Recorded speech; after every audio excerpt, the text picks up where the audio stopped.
Good morning, students. Today we discuss characteristic subgroups. First definition है let G be a group.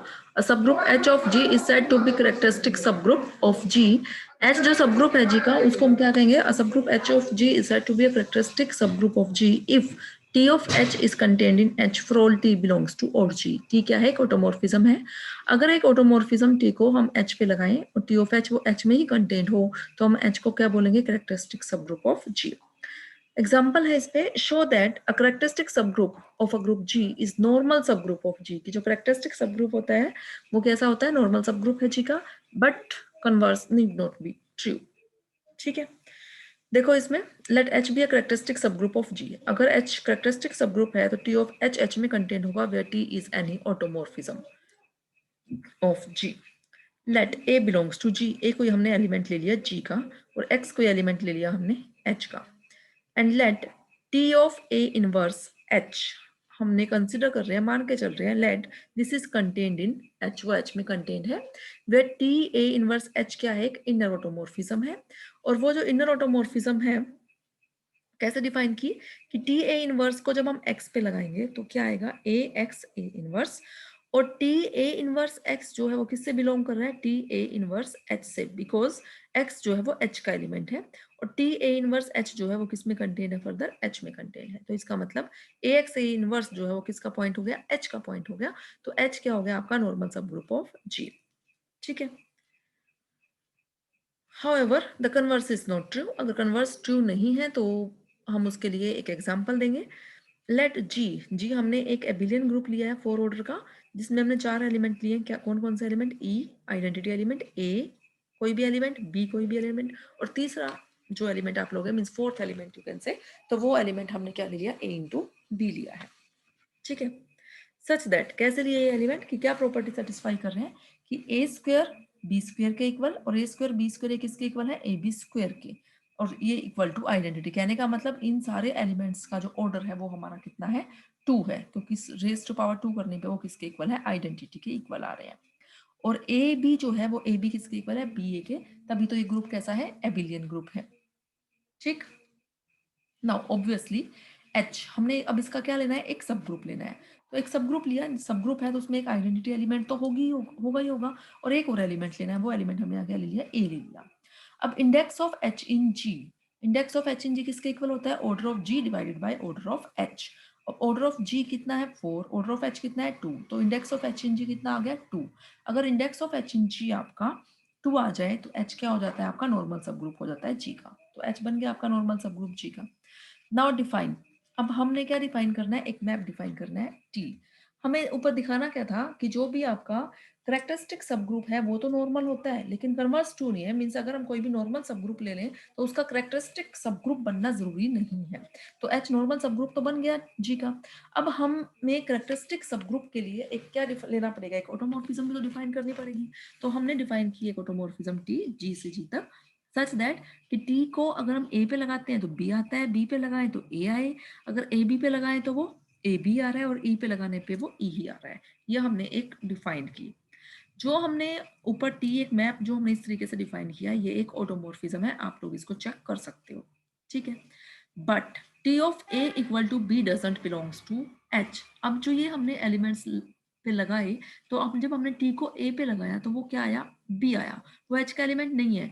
अब characteristic सब group के लिए हमने क्या कहा था कि अगर हम टी को एच के एलिमेंट पे लगाएं तो वो एच में कंटेन होना चाहिए. अब टी के जो एच के जो एलिमेंट्स हैं वो 2 एलिमेंट है ई और ए. अगर हम टी को ई पे लगा रहे हैं तो ई आ रहा है हो गया एच का एलिमेंट है. लेकिन अगर हम टी को ए पे लगा रहे हैं तो ए नहीं आ रहा है बी आ रहा है लेकिन बी तो एच का एलिमेंट है ही नहीं. इसका मतलब टी ऑफ एच जो है वो एच में कंटेंट नहीं है तो इसका मतलब एच जो है वो करेक्टरिस्टिक सब ग्रुप नहीं है. ठीक है. नेक्स्ट एग्जांपल देखो.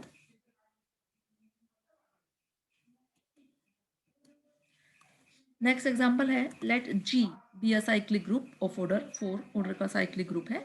शो दैट एच जिसमें 2 एलिमेंट्स लिए हमने ई और A square is a characteristic subgroup of G. हमें क्या प्रूव करना है एच जो है वो करेक्टरिस्टिक सब ग्रुप है. ठीक है. Let G be a cyclic group of order 4 और जी में elements 4 elements A square A cube और ए रेज टू पावर 4 जो है वो तो आइडेंटिटी ही हो गया. देन ऑर्डर ऑफ ओड जी. अब ऑर्डर ऑफ ओड जी कितना है यहाँ पे 2 है. ये आपको पहले बताया था कि ओट जी का ऑर्डर कितना होगा,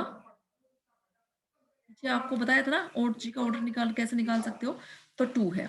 also F1H this is equal to F1, अब H पे लगाना है। अब H जो है, H क्या है, इसका एक सब ग्रुप है और उसमें दो एलिमेंट्स हैं E और A स्क्वायर। तो F1 को जब हम E पे लगाएंगे तो E आ रहा है, और अगर हम उसको A स्क्वायर पे लगाएं तो वो क्या आ रहा है, आपका A स्क्वायर आ रहा है। ठीक, तो ये तो H के ही एलिमेंट है, हो गया। F2 ये एक सेकेंड ऑटोमॉर्फिज्म, जब इसको हमने H पे लगाया मीन्स H के एलिमेंट्स पे लगाया E पे और A स्क्वायर पे, E पे लगाने पे वो E आया और A स्क्वायर पे लगाने पे वो फिर से क्या आ रहा है, A स्क्वायर आ रहा है। तो ये फिर से किसके इक्वल है, H के इक्वल है। देयरफॉर H इज कैरेक्टरिस्टिक सब group of G। Next example, let G be an abelian group, then show that H किसका सेट है, H is the set of all those elements of G for which x raised to power n क्या है, identity where n is a fixed integer। हमें क्या prove करना है कि H क्या है, ये कैरेक्टरिस्टिक सब ग्रुप है G का। G एबिलियन ग्रुप है और H ये हमें दे रखा है, मीन्स G के वो एलिमेंट्स n रेज करने पे ei n कोई भी एक फिक्स्ड इंटीजर है। नाउ अब E आइडेंटिटी एलिमेंट पे अगर n रेज करो तो वो तो E आएगा, तो इसका मतलब EH का एलिमेंट हो गया, तो H जो है वो आपका नॉन एम्प्टी सेट हो गया। अब हमने x और y कोई भी दो आर्बिट्रेरी एलिमेंट H के कंसीडर किए। अगर वो H के एलिमेंट है तो x raise to power n भी आइडेंटिटी है और y raise to power n भी क्या बन रहा है, आपका आइडेंटिटी बन रहा है। Since x and y belongs to H, x और y कोई दो एलिमेंट है H के और H जो है वो G में कंटेन है, तो x और y G के भी एलिमेंट्स हो गए। अब x और y G के एलिमेंट हैं और y G आपका ग्रुप है, तो y G का है तो y इनवर्स भी G का है, तो x y इनवर्स भी किसका हो गया, G का हो गया। अब x y inverse raise to power n देखते हैं वो एलिमेंट अब हमारा H का बनता है या नहीं बनता। अगर x y inverse raise to power n ये एलिमेंट E आ जाएगा तो x y इनवर्स किसका एलिमेंट हो जाएगा, H का। और अगर x y इनवर्स H का हो गया तो H क्या बन जाएगा, आपका सब ग्रुप बन जाएगा। तो हम यही देख रहे हैं x y inverse raise to power n क्या आएगा, x raise to power n y inverse raise to power n। ठीक है, now this is equal to x raise to power n y raise to power minus n। Now this is equal to x raise to power n y raise to power n inverse.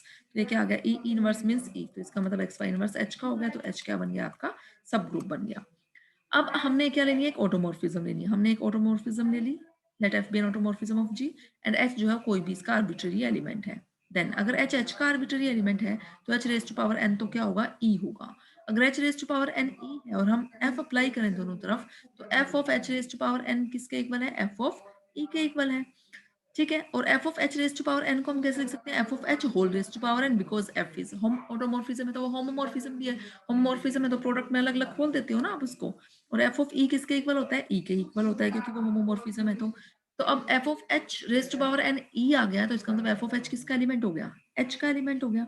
अब ये result hold कर गया for all f belongs to g because f is an arbitrary automorphism of g। इसका मतलब f of h किस में contain हो गया, h में contain for all f belongs to g। This means H is characteristic subgroup of G. Okay, अब ये जो इसमें एक्सरसाइज है इस पे बेस्ड जो भी हमने काम किया है 3.2 एक्सरसाइज ट्राई करना। कोई भी प्रॉब्लम आती है तो फिर आप पूछ लेना, फिर हम डिस्कस करेंगे।